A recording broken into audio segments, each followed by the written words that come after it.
Hi guys, good evening po. Ayan guys, magluluto na si Inday ng lauoy. Lalagay ko po to sa lauoy ko. Ayan, karibi niya yung pitong isda.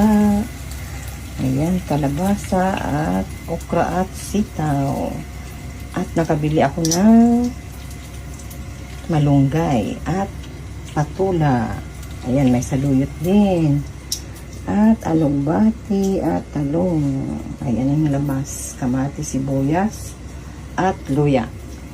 Ayan guys, makapagluto sa wakas ng lauoy. Takam na talaga ako. Ayan guys, ito po yung dinner namin ngayon. Ayan. Lagyan ko ng daing. Ayan, para masarap siya. Isa lang para hindi masyado alat. Ayan guys, luto na si daing.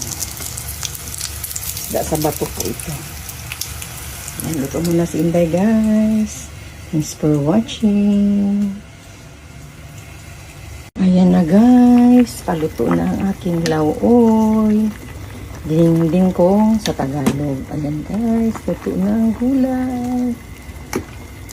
Nandanin ko lang kasi baka maano yung mga gulay masa. Ay, ano yun?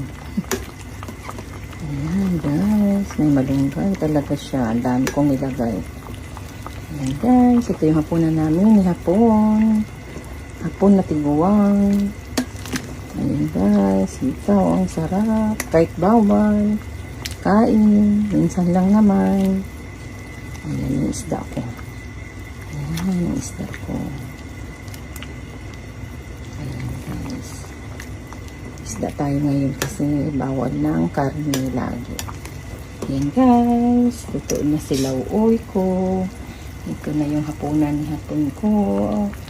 At baon na rin niya bukas. Ayan guys. Thanks for watching guys. Oh, sarap.